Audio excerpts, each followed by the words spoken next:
Magandang umaga po sa inyong lahat, mga kapatid. Good morning. Ang dami pa rin may ubong, ako meron pa rin. Bea pala meron. Uso kasi, panahon, papalit-palit ng klema. Meron akong tanong sa inyo, mga kapatid. Ano kaya ang dahilan bakit nilikha ng Diyos tayong mga tao? Naitanong nyo na ba ito sa inyong sarili? Kung ano ang layunin ng ating Panginoon? Bakit tayo nandito sa ibabaw na ito? Ang mga sagot sa katanungan na yan ay nasampungan ni Apostol Pablo sa pinag-aaralan natin. Nakita niya kung anong dapat niyang pagtuunan ng pansin at bigyan ng panahon sa tanong na yan kung bakit siya nilikha ng Diyos. Kung kaya't ang Apostol Pablo, nakita natin nagkaroon siya ng malalim na pangunawa, nagkaroon din siya ng isang malalim na pananampalataya. Natutunan niya na ang kanyang kahirapan o paghihirap ay mayroong napakahalagang layunin sa kanyang buhay.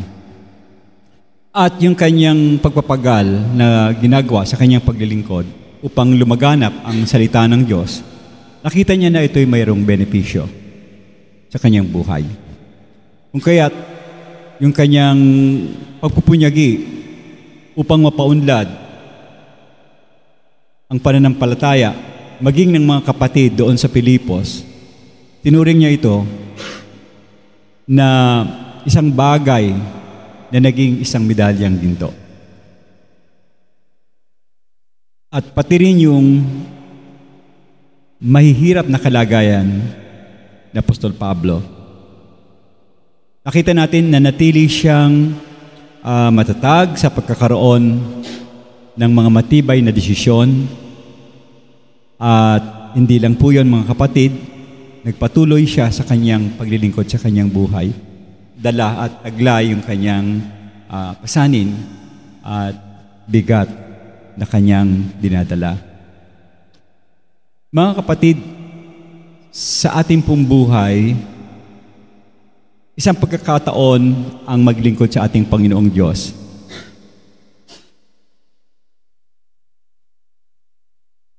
Subalit, isang pagkakataon din na makita natin,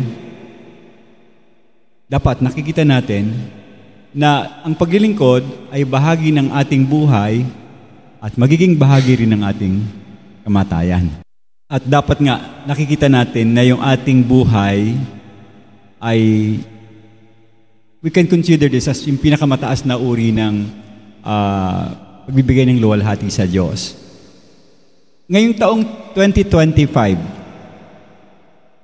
maraming, I would say, magiging hamon sa buhay natin ngayon. Tayo'y haharapin. At obviously, kung akong tatanungin nyo, hindi ito madali. Mahirap itong mga challenges na ating haharapin. Mukhang hindi pa natin nakikita, pero I believe, medyo mahirap yan at hindi yan magiging madali.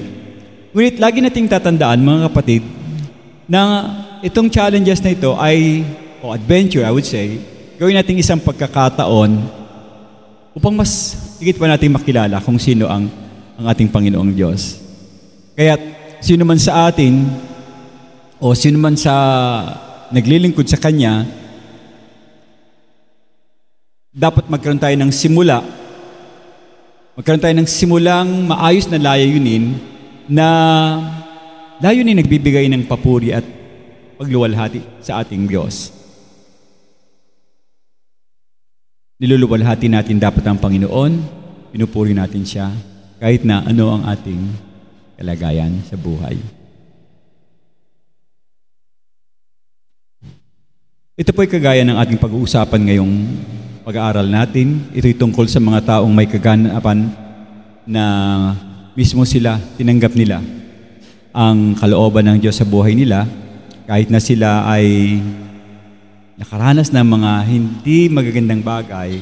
Nakita natin sa kanila na hindi sila natakot, hindi sila nangamba, kung ano man ang mangyari sa kanilang buhay, wala silang hindi katiting na natakot na naisip o nagawa sa buhay nila. At sa harap ng kanilang mga kalituhan at pangamba, na higit sa lahat dulot ng pagkakaroon ng kamatayan, kasi wanted ang mga Kristiyano noon, alam natin, makikita pa rin natin na sa kanila ang isang mensahe na dapat ay magtulak din sa atin. Malaman natin yung tanong na pag-uusapan natin ngayong umaga. Ano ba yung tanong na yon? Sa ating pong talata makikita natin yung tanong, para saan ka nabubuhay sa iyong sarili? O paano natin tinitignan itong ating mga buhay?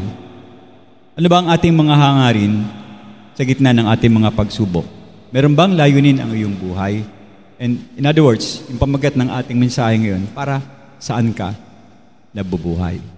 Basahin muna natin yung ating talata bago tayo magpatuloy. Makikita natin sa Aklat ng Pilipos, Kabanata 11,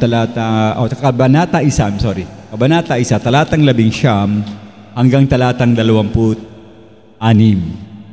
Sapagkat alam kong ang pangyayaring ito ay para sa aking kaligtasan sa pamamagitan ng inyong panalangin at tulong ng Espiritu ni Hesukristo. Gaya ng aking pinakahihintay at inaasam, hindi ako mapapahiya sa anumang kadahilanan kung hindi sa pagkakaroon ko ng buong katapangan. Si Kristo ay dadakilain ngayon tulad ng dati sa aking katawan sa pamamagitan man ng buhay o kamatayan. Sapagkat para sa akin, ang mabuhay ay si Kristo at ang mamatay ay pakinabang. Kung ako man ay mabubuhay sa katawan, ito'y nangangahulugan na mas marami pang bagay ang ibubunga ng aking gawain. Ngunit kung hindi ko alam kung alin ang aking pipiliin, ako'y naiipit sa dalawang ito. Nais ko nang lumisan at makapiling ang Panginoon sapagkat ito'y lalong mas mabuti. Subalit, ang manatili naman sa katawan ay higit na kailangan para sa inyong mga kapakanan. At sa paniniwalang ito, nakawan ako sa inyo. Alam kong mananatili pa rin ako at magpapatuloy nakasama ng inyong lahat. Nakasama ninyong lahat para sa inyong pagunlad, kagalakan sa pananampalataya. At sa muling pagpunta sa inyo ay masagana akong magiging bahagi ng inyong pagmamalaki na kay Kristo Jesus. Tayo po ay manalangin. Dakilang Diyos, maraming salamat po sa umagang ito. Dulutan mo kami, Panginoon, ng iyong presensya. Turuan mo kami, ikaw ang maging tagapagbigay ng mensahe. At samahan mo kami, O Santong Banal na Espiritu, ikaw ang aming maging gabay ngayong umaga. Linisin mo rin po ang bawat isa sa amin, upang maging handa kami sa pagtanggap ng iyong mensahe. Maraming salamat po sa pangalan ng iyong anak na si Jesus, itong aming panalangin. Amen. So yung title, para saan ka nabubuhay? Pwede niyo bang sabihin sa sarili niyo ngayon yan, para saan ba ako nabubuhay? Tanong niyo sa sarili niyo ngayon, anong dahilan, ba't ka nabubuhay dito sa daigdig? Para ba makapanood ka lang ng mga K-drama, kaya ka nabubuhay dito? O kaya para makapag-vlog ka lang, o reels, gawa ng reels? Of course, hindi yan ang ating layunin, di ba? Ang tamang sagot yan sa tanong na yan ay magpapasya sa'yo kung anong direksyon papunta ang iyong buhay. Kung ano yung sagot mo dun sa tanong na para saan ka nabubuhay, magkakaroon ng tamang direksyon sana ang iyong paglakad. Now, ang ibig kong sabihin, mga kapatid, pakinig kayo. Kung mali ang iyong layunin, obviously, magiging mali ang iyong direksyon. Diba? Pag mali ang layunin mo, magiging mali ang iyong direksyon. At kung ang iyong layunin naman, o sige, tingnan nyo yung katabi nyo, tama ba ang layunin niyan o mali? Kung malabo naman ang iyong layunin, ibig sabihin hindi maliwanag ang iyong layunin, of course, magiging malabo din ang iyong direksyon. Wala kang patutunguhan kasi malabo nga yung iyong aim or focus mo. At ang importante, kung hindi mo alam ang iyong layunin sa buhay, alam na this, anong mangyayari sa'yo? Saan ka dadalhin ito?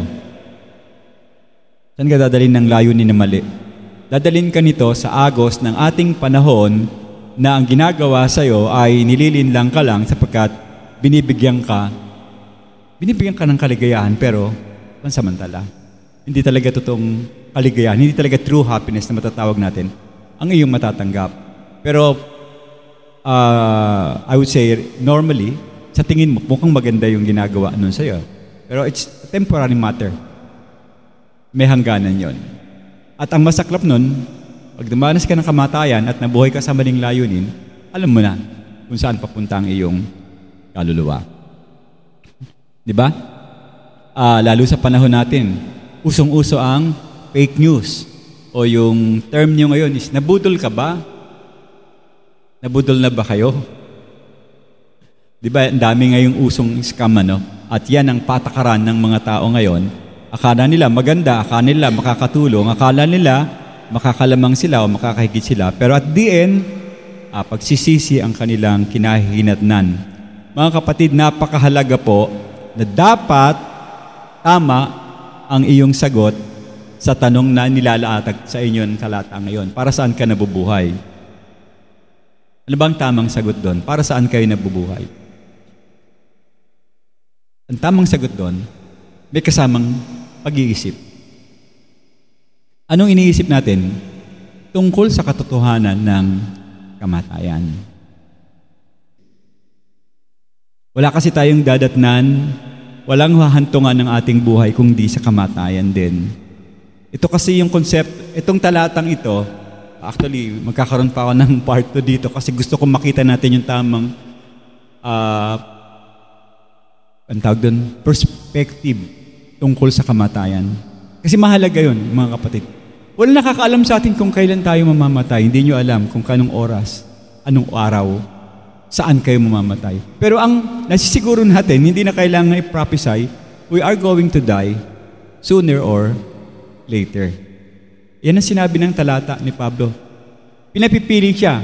Kung ako mabubuhay pa, magiging pakinabang para sa inyo mga kapatid ang pangangaral ko.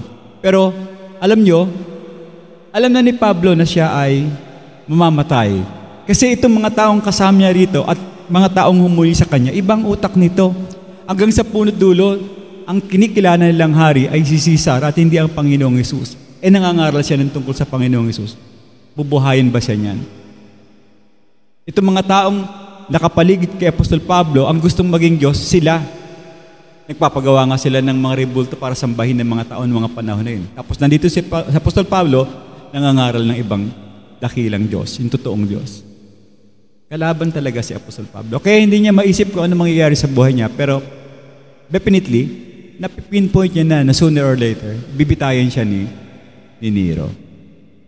Ganyan yung kwento ng talatang ating pinag-uusapan. Kaya nilalatag ko rin sa inyo. Bagamat ang akala natin parang niloloko tayo ng agos ng panahon, ang ganda ng takbo ng buhay natin. Pero dapat nasasagot niyo yung tanong, para kanino kayo nabubuhay? Para ba sa pera? Para ba sa Panginoon? Para ba sa tao? O para sa Panginoon? Dapat maliwanag tayo dyan mga kapatid. Tamang ang ating sagot sa mga bagay niyan. May halong pag-iisip sa katotohanan tungkol sa kamatayan at kung ano ang iyong hinaharap.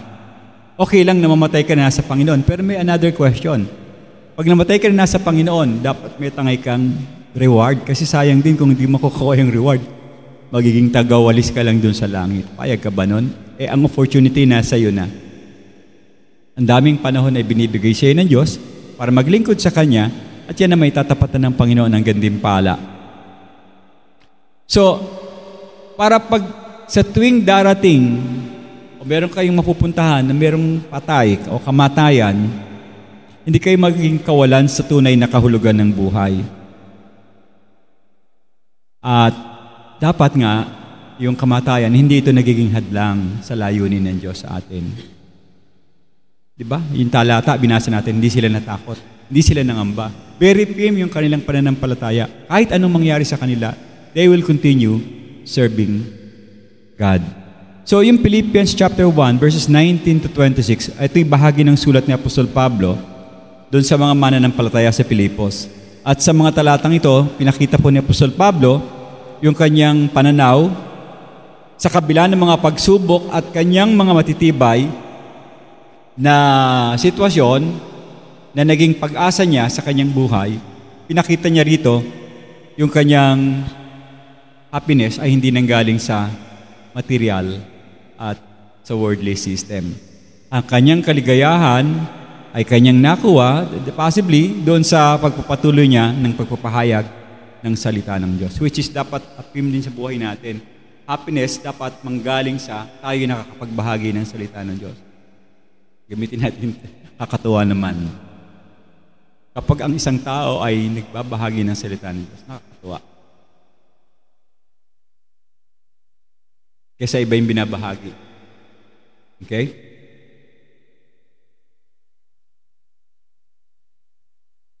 Pagkatapos, sabay ding pinapaliwanag ni Apostol Pablo ang kanyang pagpili sa direksyon ng kanyang buhay, kung mananatili siya o kukuhanin na siya ng Diyos. Nasa kulungan siya ng mga pagkakataong ito. So yun ang nasa mindset niya. Pag kukunin na siya ng Panginoon, pabor sa kanya, sabi niya, pakinabang. For me, to live is Christ and to die is gain. To die is gain. Nasabi niyo ba sa buhay niyo yan? Dying is gain? O, Lord, wag muna, ang dami ko pang gagawin sa buhay. Wag mo muna akong kuhanin. Mga natatakot pagdating sa kamatayan. Ang kamatayan kasi evil din yan eh. Ang may gawa niyan, kasalanan eh. Pero eventually, sa dulo ng panahon, time ng Panginoon, tatanggalin niya. Yan ang huling tatanggalin ng Diyos, yung kamatayan. Kaya nga merong buhay na walang hanggan. Bubuhayin tayong muli ng Diyos. Si Apostol Pablo ay naging malinaw na nakatuon sa kanyang layunin. Ulitin ko, pag wala kang layunin, malabo ang iyong direksyon. Naniniwala po ako na ang layunin ito, kung saan siya nabubuhay, ay ang tanging layunin na kanyang sinasaalang-alang, lalo na pag-uusapan yung buhay na walang hanggan. Napakahalaga kay Apostol Pablo ng bagay na yon. At ibig sabihin, kung mabuhay man tayo, ay nakikita natin, okay, mabubuhay, mamamatay, pero merong susunod na second part ng buhay natin, which is eternity, kung tayo kukuhanin na ng Panginoong Diyos. Sa verse 21 po, ang sabi doon, sapagkat para sa akin ay mabuhay si Kristo at ang mamatay ay pakinabang. Maganda yung layunin. Sa madaling salita, kung tayo nagpapahayag man ng ating mga tunay na karanasan, dapat hindi natin maging basihan o pamantayan yung hinahatulan natin yung ating sarili pag tayo humaharap sa mga pagsubok. Now, po ibig sabihin, tandaan natin, mas marami at mas mabigat ang naranasan ni Apostol Pablo kumpara sa atin. Pero madalas tayo nagrereklamo ang liit-liit lang ng pagsubok na binigay natin sa atin. Pero si Apostol Pablo, maski na ang Panginoong Hesus, siya na nga ang Diyos, pero napakahirap ng kanyang pinagdaanan. So, ang bawat tao na nag-aangkin na ang Panginoon ay bilang tagapagligtas, dapat, kung kiniklaim natin that Christ is our Savior,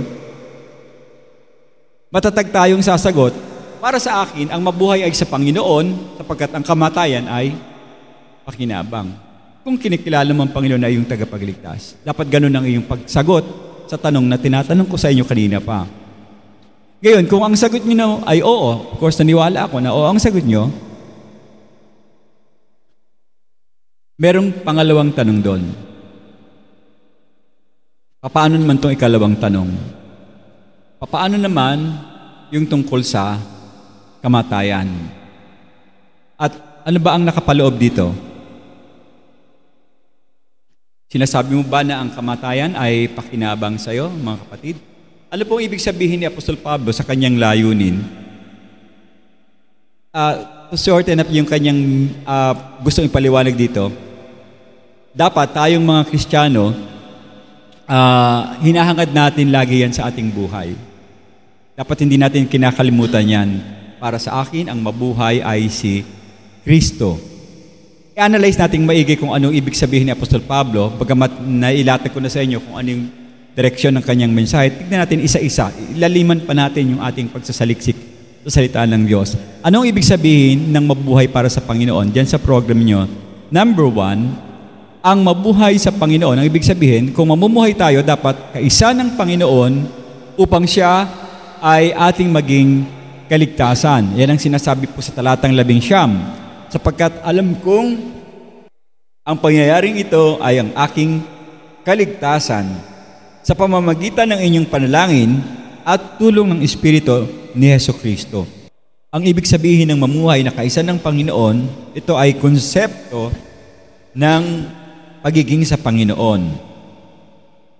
Mahalaga ang pagkaunawa ni Apostol Pablo kung anong ibig sabihin nito bilang naging mananampalataya tayo, naging Kristiyano tayo. Ano ba ibig sabihin na kaisa natin ang Panginoon para siya yung ating maging kaligtasan?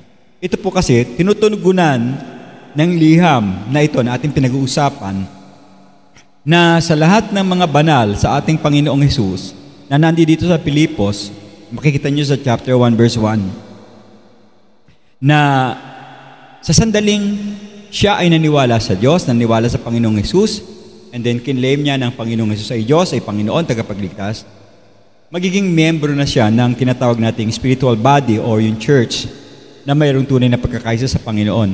Now, nangangahulugan na ang lahat ng totoong nananampalataya sa Panginoong Hesus ay nagiging bahagi ng kanyang katawan, ng ating Panginoon o ng iglesia na tinatawag. Sa aklat ng Roma, Kabanata 6, talatang 10, nang siya'y namatay siya ng minsan para sa kasalanan, at ito'y para sa lahat ng panahon. Ngunit nabubuhay siya ngayon, at ang buhay niya ay para sa Diyos. Gayon din naman, kayo, ituring niyo ang inyong mga sarili na patay sa kasalanan, subalit nabubuhay dahil sa kaugnayan niyo sa ating Panginoong Hesus. So, merong inclination ng konti na binabanggit si Apostol Pablo sa kanyang paliwanag about death at saka life. Kung ikaw ay nabuhay na sa Panginoon, consider mo yung sarili mo, napatay ka na dapat sa kasalanan. Kung gusto niyo ng brief na structure study niyan, pumunta kayo sa Romans chapter 6. Makikita niyo doon, talagang wala ng kapangyarihan ng kasalanan. Kapag ikaw ay nasa Panginoon na, free will mo na yung gumagawa ng kasalanan, pero wala na siyang power sa'yo. Hindi katulad nung wala ka pa sa Panginoon, kontrolado ka ng kasalanan. Lahat ng gagawin mo, kahit maganda sa harap ng Diyos, considered as sin dahil wala ka sa umbrella ng ating Panginoon. Pero dahil kumilala ka sa Diyos, nabuhay ang Espiritu mo, tinatawag nating regeneration o born again, nagbago ang iyong status. Naging kay Kristo ka, naging sa Panginoon ka. Ibig sabihin, nawala na yung kapangyarihan ng kasalanan. Gumagawa ka ng kasalanan kasi ikaw ang may gawa. Hindi katulad nung wala ka sa Panginoon, lahat ng kilos mo papunta sa kasalanan. Naintindihan niyo ko, ibig sabihin. Bagamat yun ang ating tunay na katayuan sa harap ng Diyos, so dapat tayong lumago sa ating karanasan at realidad. Sa katayuan ito, dapat nauunawaan niyo yan. Kaya yung araw-araw na ginagawa natin, pwede kayo magsimula sa umaga ng devotion, hingi kayo ng tawad, Lord, tulungan mo ko, linisin mo ko para makapaglingkod na ka ng maayos sa'yo. Philippians chapter 3 verse 10, ang naisin ko'y makilala siya at ang kanyang kapangyarihan ay maunawaan ko ang kanyang muling pagkabuhay at makibahagi sa kanyang mga pagdarusa at matulad ako sa kanya maging sa kanyang kamatayan. Again, nagbigay na naman si Apostol Pablo ng inclination doon sa totoong status natin sa ating kamatayan. Paglago na maging malapit sa Panginoon. Kung araw-araw naglilingkod ka sa Diyos, nananalangin ka, nag-aaral ka ng salita niya, ginagawa mo yung kalooban niya, mas magiging malapit ka sa Diyos. Kaya lang, mag-ingat tayo kasi minsan hinahatak tayo ng kaaway para idayo tayo sa mga bagay na ito. Pero ang paalala ni Apostol Pablo sa talatang 10, Kabanata 3, ay kailangan nating lumago upang tayo lumapit sa Kanya. Maging kaisa ng Panginoon, kailangan ng paglago. Okay? Mabuhay sa Panginoon, ibig sabihin, maging kaisa niya, kailangan malago tayo sa lahat ng kanyang mga kalooban. Pangalawa, hindi lang paglago sa spiritual na bagay, kasama rin yung paglago sa pagmamahal sa Diyos. Sa Marcos 12, Kabanata 12, talatang 30, ibigin mo ang Panginoon mong Diyos ng higit sa iyong ng iyong buong puso at ng iyong buong kaluluwa at ng iyong buong pag-iisip at ng iyong buong lakas. So, wala kang lusot. Lahat ng parte ng iyong katawan. Okay? Soul, spirit, body, and soul, dapat everything i-align mo sa kalooban ng Diyos sa buhay natin. Okay? Masipag ba kayong magbahagi ng salita ng Diyos? Masipag ba kayong magbasa ng Biblia? Katawan yon. Sa pagpe-pray, yung kaluluwa, kasama yon. Pagpupuri, yung isip. Gayun din, paglago sa Panginoon para maging malapit, paglago sa pagmamahal sa Diyos, kasama rin yung paglago sa pagkakilala natin sa Diyos. Colossians chapter 1 verse 10. At kayo'y magpatuloy sa pamumuhay ng karapat-dapat sa Panginoon, nagbibigay kasiyahan sa Kanya sa lahat ng bagay, namumunga sa lahat ng uri ng mabubuting gawa at lumalago sa pagkakilala sa ating Diyos. Kaisa ng Panginoon, dapat malago ka sa pagkakilala sa Kanya, malago ka sa Kanyang pagiging malapit, at lumalago ka sa pagmamahal mo sa Diyos. And panghuli, sa pagpapala, dapat we are also growing. Ephesians chapter 1 verse 3. Purihin ang Panginoong Diyos at ang Ama ng ating Panginoong Jesucristo na siyang nagpapala sa atin sa Panginoon ng bawat pagpapalang spiritual sa sangkatauhan. Napakaliwanag ng talata. Lahat na nangyayari sa atin galing sa Kanyang pagpapala. Hindi nyo yan matatawaran. Sinamgit ko na nakaraan sa ating pag-uusap na kailanman hindi mo mapipinpoint sa Diyos na siya ay isang masamang Diyos. Napakabuti ng ating Panginoon. Ang Kanyang pagmamahal ay magpakailanman. So, kailangan nating maging kaisa ng Panginoon. Ibig sabihin ng mabuhay sa Panginoon, kaisa ng Panginoon. Pangalawa, dadakilain natin ng Panginoon sa lahat ng ating mga ginagawa. Doon sa verse 20, tingnan nyo sa program ninyo. Gaya ng aking pinakahihintay at inaasahan, hindi ako mapapahiya sa anumang kadahilanan, kundi sa pagkakaroon ko ng katapangan. Si Kristo ay dadakilain ngayon, tulad dati sa aking katawan, sa pamamagitan man ng buhay o ng kamatayan. Mga kapatid, ito ang isang paraan ng pagsasabi ng dakilang layunin bilang isang mananampalataya. Dadakilain natin ang ating Panginoon. Luluwalhatiin natin ang Diyos sa lahat ng bagay na meron tayo at sa ating mga ginagawa. Ito na, malapit na, papunta na ako sa ginagawa. Nangangahulugan na gagawin natin totoo ang Diyos sapagkat siya ay tunay. Halimbawa, binabanggit mo sa sarili mo na ang Diyos ay makapangyarihan. Siya ang may likha ng sansinukob. Paano ko siya makikilala kung yun ang binabanggit ko sa aking buhay? O paano ko siya luluwalhatiin na dadakilain? Now, sample, isipin natin, halimbawa, merong isang malayong Sharon o bituin. Kasi pag sinabing bituin, Sharon ang dating, megastar, tama? Merong isang bituin, halimbawa lang naman, naalis ko yung antok nyo, may inaantok. Bituin na napakalayo sa atin. Subalit, yung bituin na yon, pag ilalagay mo sa anggulo ng Panginoong Diyos, kahit malayo yung bituin na yon at natatabunan ng kadiliman ng kalangitan, yon ang pinakamaliwanag. Yung maliit na bituin. Kasi ang Diyos ay ganon. Naintindihan niyo ibig sabihin? Halimbawa ko. Ganon yung siya tinitignan. Kahit na napakaliit na bituin at napakalayo sa'yo, siya yung pinakamaliwanag sa lahat ng nakikita niya doon sa himpapawid. May liwanag pa yan kahit na magsama-sama pa yung 1 bilyong araw na malapit sa'yo. Mas maliwanag pa rin yung maliit na bituin na yun kasi dinadakila mo ang ating Panginoong Diyos.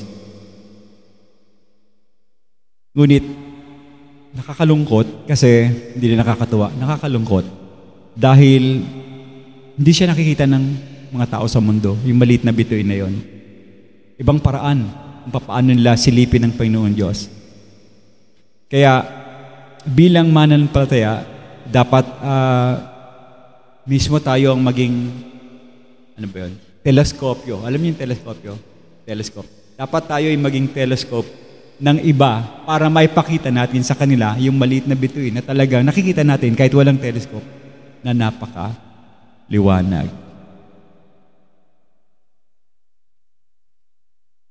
Papakita natin sa ating mga kapatid na mahina ang pananampalataya na kahit na maliit yung bituin na yon, higit siyang dakila at siya yung humahawak kung paano tayo papasa sa ating mga pagsubok sa buhay. Kaya lagi nating sinasabi, dakilain ka, Panginoon, purihin ka, Panginoon, sa iyong mga ginagawa sa akin. Dapat hindi lang binubukang bibig natin. Dapat actual na sinasabi mo yun dahil nakikita mo na may ginagawa talaga sa iyo ang dakilang Diyos. Sa madaling salita, kay Apostol Pablo, mabuhay man siya o mamatay, hindi siya naging issue. Dito sa atin sa mundo, pag may mamamatay, napakalaking issue. Una, kung mayaman yon, anong magiging issue? Pinag-iisipan ng mga kamag-anak kung paano magkakaroon ng mana, etc., etc., mga makamundong pananaw sa kanyang buhay. Dito, yung kamatayan, tinuturing pa rin niya na pakinabang sa kanya. Kasi ang mahalaga kay Apostol Pablo, at dapat maging mahalaga rin sa atin, na kahit na sa ating kamatayan, ang Panginoong Diyos pa rin ang ating itinataas. Walang iba. Sa talatang 11, sinabi, alam ko, ibig sabihin yung sitwasyon, na ito'y magbubunga sa akin ng kaligtasan, at yung salita pong pagpapalaya na ginamit niya sa talatang 11 ay isang literal na salita na tumutukol talaga sa kaligtasan. Ito ay pinakakahulugan ng ilan na si Apostol Pablo ay umaasa pa na makakalaya sa bilangguan. Subalit, sinalungat siya ng talatang 20 kasi pagdating din sa talatang 20, nakita natin na ito hinahadlangan naman itong pananaw na ito dahil tinanggap na ni Apostol Pablo anumang oras na pwede siyang dumanas ng kamatayan. Binanggit ko sa inyo kanina, naalala ko yung talata, sa John chapter 19 verse 15, basahin ko na rin.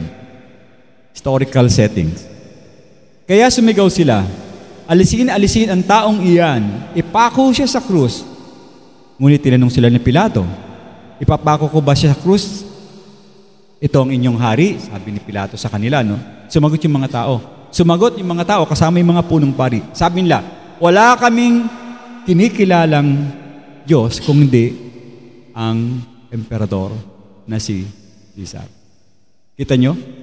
Mga tao ng Diyos na sinasabing pinili ng Diyos, chosen people, lumabas sa bibig nila, hindi nila kilala ang Panginoong Yesus as King.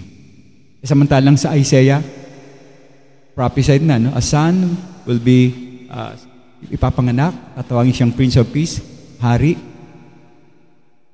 Ang aklat ni Matthew, ang structure ng aklat ni Matthew, tinuturo yung pagiging hari ng Panginoon. Pagkatapos, itong mga taong ito, bukang bibig nila, hindi namin yan hari, hindi namin kilala yan. Nakakalungkot yung sitwasyon na yun. Pero pag magbibigay ng ayuda, nandoon. Ang dami, nag-uunahan pa sila sa pila. Pag kami magpapagaling, nandoon din sila. Now, halimbawa, lagyan natin halimbawa sa sarili natin. Pinag-uusapan kasi natin dito, mga kapatid, ay ang pagdakila natin sa ating Panginoong Diyos. Paano yun, mga kapatid? Isa-isahin natin. Paano mo ginagamit ang iyong mga mata? Yan. Dinadakila mo ang Diyos, no? Ginagamit yung mata. Ano ang iyong mga pinapanood? At paano nyo ginagamit ang inyong tenga? Kayo ba'y nakikinig ng musika na pangmundo, yung worldly music? Paano nyo naman ginagamit ang inyong dila? Kamay. Paano ginagamit ang kamay? Paa. Kasama rin yung muka. Paano nyo ginagamit yung muka para dakilain ang ating Diyos? Paano nga ba? Ano yung muka? Kasama na rin yung katawan. Kung nagpapakita ka ng kahalayan, hindi nakakalugod yun sa Diyos. Diba? Halimbawa, yung mga sinusuot mo na nakakaagaw atensyon ng mga tao. Kasi dalawang bagay yan. Nagpapasikat ka ba kaya mo sinusuot yun? O anyway, pag-isipan nyo rin, mga kapatid, sinasabi ko, kasi kailangan maging tama tayo. Bakit kayo nagpupunta doon sa mga bagay na yun? Gusto nyo bang mapansin o pagluwalhati sa Diyos? Kasi yun ang pinaka first and foremost na dapat binibigyan natin ng galaw ng ating katawan. Sabi ko kanina, nagdadamit ka ba para mang-akit o para maakit ang atensyon ng iyong sarili? Vice versa. Now, sa muli po, ang ibig ko sabihin, ng mabuhay sa Panginoon ay kaysa ka ba ng Panginoon? Dinadakila mo ba ang Panginoon? At pangatlo, aalisin natin ang ating makasariling pagnanasa upang mabuhay sa paglilingkod at maisalang sa alang-alang ating pagluwalhati sa Diyos. Sabi sa verse 24 na, subalit ang manatili sa katawan ay higit na kailangan para sa iyong kapakanan. Now, kung si Apostol Pablo ang tatanungin natin dito sa kanyang nais, mga kapatid, obviously, gusto niya nang kumawala sa katawan kasi gusto niya nang makasama ang Panginoon. Parang siguro pagod na rin siya sa hirap ng mga dinaras niya. Sobrang hirap ng dinaras ni Apostol Pablo. Yung lang pagkakaroon ng bagyo sa barko na nagtatago sila doon. Ang hirap-hirap nun. And yet, tapos yung mga bugbog na inabot ni Apostol Pablo, na hindi naman karapat-dapat bugbugin dahil nangangaral lang siya ng salita ng Diyos. Napakahirap nun, yung pagbibintang sa Kanya. Talagang gustong-gusto niya nang umuwi kung siyang tatanungin upang makasama niya ang Diyos. Ngunit, napapagtanto niya kung minsan na kailangan pa rin siya ng mga taga-Pilipos. Yun yung humihila sa Kanya. Siyempre, dun sa pangwakas na desisyon, kung si Apostol Pablo ay mabubuhay pa o ay mamamatay, ito yung nakasalalay sa kalooban ng Panginoon. Hindi kay Apostol Pablo. Kahit gusto ni Apostol Pablo na siya ay mamatay, it will always depend sa kalooban ng ating Panginoong Diyos. Now, tignan natin, meron dalawang application dito. Bakit magiging mabunga ang ating paglilingkod sa Diyos kung ang nais ni Apostol Pablo ay sumunod sa Kanya? Una, kung hindi mo tinatanggi ang iyong sarili upang paglingkuran ng Panginoon, of course, hindi ka nabubuhay para sa Panginoon. Maliwanag na nabubuhay ka para sa iyong sarili. Inutos kasi yan sa Bagong Tipan, di ba? Patayin mo ang iyong sarili at sumunod ka, pasanin mo ang aking krus. Sabi ng Panginoon yon. Tignan nyo, maraming mga tao ngayon na may paniwala sa Panginoon, nariyan siya para hindi paglingkuran ng Diyos, kundi paglingkuran yung sarili. Sa halip na maglingkod sa Diyos. Iniisip nila, kaya sila nasa simbahan upang matugunan yung kanilang mga pangangailangan. Which is wrong. Mali yun. Pumupunta ka simbahan para makuha mo yung kailangan mo, no. Maling pananaw yun sa buhay. Kasi kung hindi maibigay ng simbahan yung kailangan mo, anong gagawin mo? Hahanap ka na naman ng ibang church. Hindi ka talaga mag-grow pagka ganun yung mentalidad mo. At hindi yun ang inuutos sa atin ng Diyos. Pumupunta ka sa simbahan dahil gusto mo maglingkod sa Diyos. Dapat maliwanag ako dun sa bagay niyan. Hindi may kailangan ka sa simbahan. Okay. Pangalawa, sa paglilingkod, dapat walang retirement. Wala dapat nagre-retiro. Mga kapatid, ang idea kasi kapag sa wakas, umabot ka na dun sa punto kung saan hindi mo na kailangan o kayaning magtrabaho, nag-iisip yung iba na baka pwede na akong maging malaya, mamuhay para sa aking sarili, sa aking sariling kasiyahan, na talaga namang salungat ito sa ating banal na kasulatan. Anumang oras ang ibigay sa atin ng Panginoon ay dapat nating pamahalaanan nito ng nararapat para sa ating Diyos. Hanggat binibigyan niya tayo ng kalusugan, lakas, dapat tinatanong natin ang ating sarili, kailangan ko maglingkod sa Diyos kasi malakas pa ako at meron pa akong kalusugan. Ang pagiging malaya sa trabaho ay nangangahulugan na malaya ka lang gumugol ng maraming oras sa pagsulong ng mga gawain para sa ating Panginoon. Kasi mas meron ka ng laya, di ba? Hindi siya dapat gawin mong laya para makagawa ka ng bagay para sa iyong sarili. I would say, bigay natin ang ating oras sa Panginoon sa simbahan. Okay ba kayo doon? Amen ba doon? Give natin yung time sa Diyos sa simbahan. Paano ba tayo mamumuhay sa Panginoong Hesukristo? Kanina ang tanong ko, ano ibig sabihin ng mamuhay sa Panginoon? Ngayon, tanongin natin sa sarili, paano tayo mamumuhay? Number one, sa pamamagitan ng paggawa, nung mismong layunin na gustong ipakita sa atin ng Diyos. Mamuhay para sa Panginoon. Sa 1 Corinthians 9:23, maliwanag po na determinado talaga dito si Apostol Pablo na mabuhay para sa Panginoon bilang kanyang tanging layunin, pinakaisang layunin, na ito'y pinahayag niya sa iba't ibang lugar, at magkakaibang termino ang ginamit ni Apostol Pablo. Pero parehas yung idea. Tingnan niyo po yung verse 23 ng chapter 9. Ginagawa ko ang lahat ng ito alang-alang sa Ebanghelyo upang ako'y maging kabahagi ng biyaya nito. Sa verse 7 naman ng Philippians chapter 3, subalit ang mga bagay na maari ko sanang pakinabangan ay itinuturing kong kaluguhan dahil sa ating Panginoong Hesus. Sa verse 14 and 13 ng chapter 3 pa rin ng Philippians, sulat nyo na lang dyan sa notes niyo. Mga kapatid, hindi ko itinuturing yun na nakamit ko na ang lahat, ngunit isang bagay na ginagawa ko, nililimot ko ang mga bagay ng nakaraan at sinisikap kong abutin ang mga bagay na hinaharap at patuloy akong tumatakbo patungo sa hangganan para sa gantimpala na makalangit, na pagtawag sa akin ng Diyos bilang pakikipag-isa kay Kristo Jesus. So overall, ang kanyang aim, ang kanyang layunin pa rin ay si Jesus Christ, ang Panginoong Jesus. Now, bilang mga Kristiyano, kailangan natin maging tapat at suriin natin ang ating buhay sa liwanag ng layunin ito. Alam niyo po, napakadaling mamuhay para sa mga mabubuting bagay na ating tinatangkilik. Ngunit, hindi ito ang pinakamahusay na pagpapala na matatanggap natin sa Diyos sa ating mga pamilya, kaibigan, tahanan, ari-arian, trabaho, kasiyahan. Kailangan natin mag-ingat mga kapatid sapagkat ang mabubuting bagay na ating kinabubuhay ay pansamantala lang.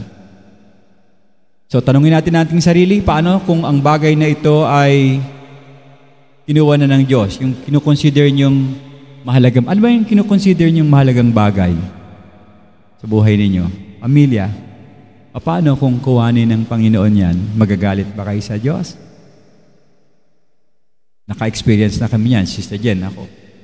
Yung aming anak ay kinuha kaagad ng Panginoon, napakaaga. Parehas pa rin ang mentality natin, mindset.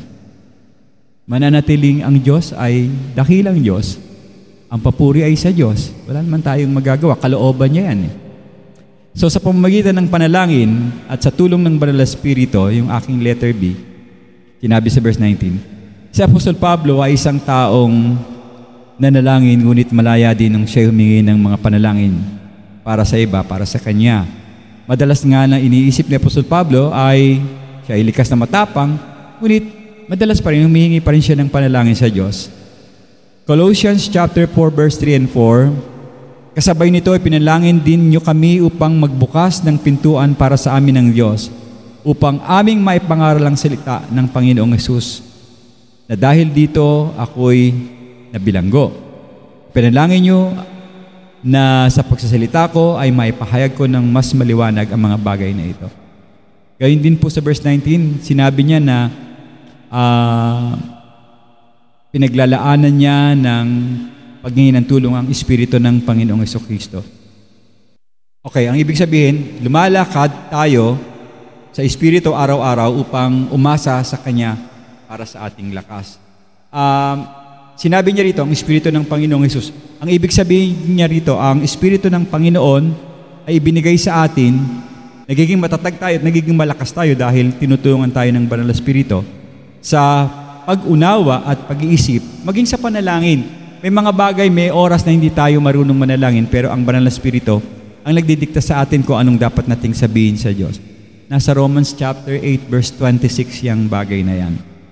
So, gayon din mga kapatid, si Apostol Pablo ay naharap sa posibleng pagbitay, sabi ko kanina, at gusto niya maging isang tapat na saksi. So, tandaan natin yung parehong Espiritu na yon na magagamit natin sa ating sitwasyon, yung Espiritu na ginamit din ni Apostol Pablo. Nakita natin sa mga talatang ito ang pananaw ni Apostol Pablo sa buhay maging sa kanyang kamatayan. Pero para sa kanya, ang buhay ay isang pagkakataon para tayo magkaroon ng magarbong paglilingkod sa ating Panginoon Diyos at makapagpatuloy tayo na magpahayag ng mabuting balita sa iba. Ngunit, yung kamatayan, dapat tinatawag natin na isang pagkakataon, mga kapatid, na paraan para makasama natin ang ating Diyos. So kung ang direction mo, naglilingkod ka sa Diyos, tinatanaw mo yung sarili mo, pag dumating yung panahon na ikaw ay mawawala na dito sa lupa, kasama mo naman ang Panginoong Diyos. Secured ba tayo dun sa puntos na yon? Nakuha niyo ba? So kabuuan ng ating talata ngayon, nagpapakita ito ng pag-asa, tapang at pananampalataya sa gitna ng mga pagsubok.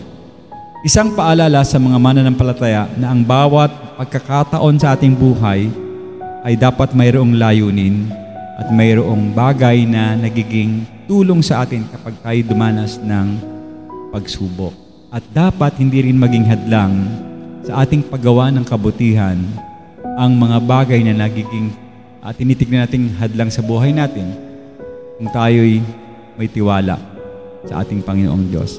Alalahanin natin yung tanong na para saan ka nabubuhay? Dapat maging bukang bibig niyan, ako'y nabubuhay para sa Panginoong Jesus. Para saan naman yung kamatayan? Para makasama ang ating Panginoong Jesus. Tayo po ay manalangin. Dakilang Diyos, maraming salamat po sa umagang ito. Samahan niyo kami sa aming pagtanaw sa buhay namin at maging sa aming pang-araw-araw na kalagayan, Panginoon. Dinadalangin ko po na Ikaw ang maghatid sa amin ng tamang direksyon, layunin, at higit sa lahat, ng iyong mensahe sa buhay namin, O Diyos, na kami kumapit sa iyong dakilang salita. Hindi lamang kami ay nagkaroon ng kaligtasan, subalit nagkaroon din kami ng pagkakataon na makapaglingkod sa inyo, O Diyos. Samahan mo kami araw-araw, tulungan mo kami araw-araw sa aming mga kahinaan. Tulungan mo ang aming pananampalataya na lagong mas lumakas at magkaroon, Panginoon, ng tunay na diwa ang aming paglilingkod at pagsunod sa iyo. Samahan mo rin po ang aming pamilya at mga kapatid na wala ngayon. Dinadalangin ko sila sa iyo, Panginoon, na patnabayan mo rin at pagkalooban ng kalakasan. Sa pangalan po ng iyong anak na si Jesus, itong aking panalangin. Amen.